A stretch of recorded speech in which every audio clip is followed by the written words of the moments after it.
IT job కోసం try చేస్తున్నారా? Coding tutor లో ట్రైనింగ్ తో పాటు స్టైఫండ్ అండ్ 100% జాబ్ గ్యారంటీ. సున్నపు చెరువు పరిసర ప్రాంతాల్లో కూల్చివేతలకు సంబంధించినటువంటి దానికి సంబంధించిన యజమానులు ఇక్కడ ఉన్నారు, వారితో మాట్లాడదాం. నోటీస్ లేదు, ఇన్ఫర్మేషన్ లేదు, ఏమి ఇన్ఫర్మేషన్ లేదు సార్.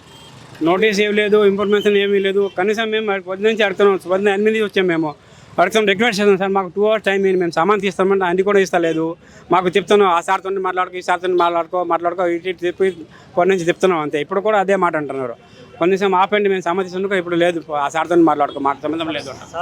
మీరు నిర్మించిన నిర్మాణం కంటే కూడా ఆ లోపల ఉన్నటువంటి సామానే ఎక్కువ ఖరీదని చెప్పేసి అంటున్నారు. కనీసం అది 4-5 కోట్లు ఉన్నాయండి వెలు. మేము ట్యాక్స్ కడుతున్నాం అండి, మొత్తం వ్యాపారం చేస్తాను, ట్యాక్స్ కడతాను, అన్నీ చేస్తాను. మేమేం ఫ్రాడ్ ఏం చేస్తలేదు అక్కడ. ఆ ప్రాపర్టీ కొన్ని కూడా మేము 2012లో కొన్నాము. మా దగ్గర ప్రాపర్టీ కాగితాలు ఉన్నాయి, యూఎల్సీ ఉన్నది, ఎల్ఆర్ఎస్ ఉన్నది, దానికి మున్సిపల్ ట్యాక్స్ కూడా కడుతున్నాము. కనీసం ఒక నోటీస్ అయితే ఇవ్వాలి కదా, అది లేదు మాకు. ఇట్లా మాకు మోసం చేస్తున్నాం మొత్తం. మీరు చెప్పండి, మీదేనా ఇది? ఇది కాదండి, ఇది టైం ఇవ్వాలి కదా. కోట్ల రూపాయల సామాన్ అనే కిరాయి మనిషి అని ఒకరు టైం మీద తీసేస్తారు కదా ఆయనే. అంత వీళ్ళకి అది కదా. ఈ హైడ్రాకు మా చిన్న ఎక్కడ పడ్డా ఓసి బిల్డింగ్ కూలగొట్టండి పోయి, ఓసి బిల్డింగ్ కూలగొట్టండి. ఆ చెరువు పక్కన ఉంది కదా వీళ్ళది. ఓసి బిల్డింగ్ కూలగొట్టడానికి దమ్ము లేదా? మా చిన్న ఇది కట్టిలు నయం చేసి ఒక్కరు టైం ఇస్తే మాకు కోట్ల రూపాయల సామాన్ వీడియోని కాదు. కోర్టు మీద కోర్టు మీద వీడియోని కాదు. రెంటుకుంటారా మీరు?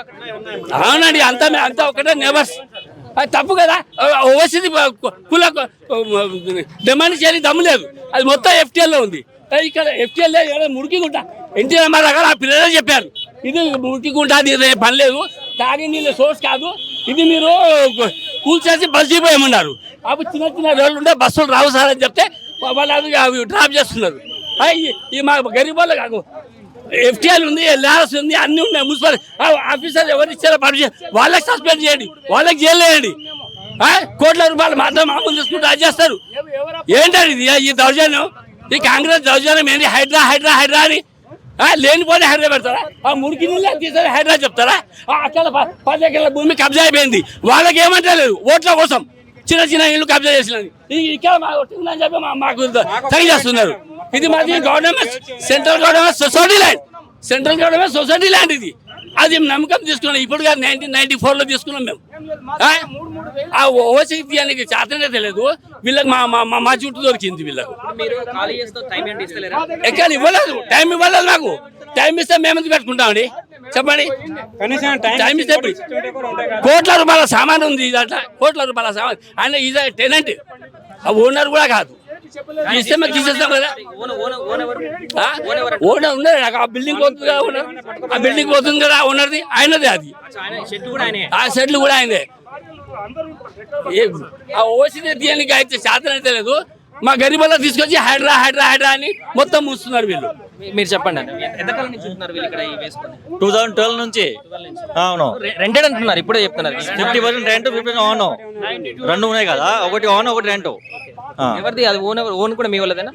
లేదు, ఇక్కడ పక్క ఇప్పుడు వాళ్ళు ఏంటి రిక్వెస్ట్ ఏం చేస్తున్నారు మీరు? అదే సార్, మాకు 3 years టైం మాత్రం ఖాళీ చేస్తా ఉంటున్నాం, తర్వాత కొట్టండి అంటున్నాం. సామాన్ 4-5 కోట్లు సామాన్ మాత్రం డ్యామేజ్ అయిపోతుంది కదా, అది ఎవరు రెస్పాన్సిబిలిటీ చెప్పండి? ఉదయం ఆ బిల్డింగ్, ఆ పెద్ద బిల్డింగ్ ఉదయం నుంచి కూలగొడుతున్నారు కదా, దగ్గర ఓనిస్తలేరు కదా, అసలు రావద్దు అంటున్నారు దగ్గరికి. అప్పు తెచ్చి సామాన్ కొనుక్కొచ్చిన వాళ్ళకి అప్పు కట్టాల్సిందే కదా. మరి ఆ టైం ఇవ్వకపోతే ఎట్లా బతికేది? ఇక్కడ స్థానికంగా ఉంటారు. మాది ఇక్కడ ఒక ఫ్లాట్ ఉంది, దాంట్లో సామాన్ పెట్టిన వాళ్ళు కిరాయికి పెట్టుకున్నారు గోడౌన్ టైప్లో. వాళ్ళకి టైం ఇస్తేనే కదా. అది పూర్తిగా వాళ్ళు భావోద్వేగంతో ఇక్కడ ఉన్నటువంటి కొంతమంది రెంట్కు వేరే వాళ్ళు ఇచ్చినటువంటి దానికి రెంట్కు ఉంటున్నాం మేము. మాకు ఏంటంటే ఒకటే, ఇప్పుడు సరే కూల్చివేస్తారా ఏంటనేది సెకండరీ, కానీ మాకు ఒక 1 hour 2 hours టైం ఇస్తే పూర్తిగా అందులో ఉన్నటువంటి ఎక్విప్మెంట్ అంతా కూడా తీసుకొని వెళ్ళిపోతాం, అంతకుమించి ఏం లేదంటే కూడా వాళ్ళు భావోద్వేగానికి గురవుతున్నటువంటి పరిస్థితి ఆ ఇంటి యజమానులు. సో వారు చెప్తున్నటువంటి డీటెయిల్స్ కూడా అవే. మిగతా కట్టడాలకు సంబంధించినటువంటి వాటిని వదిలిపెట్టి ఇలాంటి జీవులకు సంబంధించిన వ్యాపారం చేసుకునేటువంటి వ్యక్తులకు పైన ఇలాంటి చర్యలు చేయడం ఏంటని కూడా వాళ్ళు ప్రశ్నిస్తున్నటువంటి పరిస్థితి. ఎవరి మన క్రాంతితో సాయి, సున్నపు చెరువు నుంచి.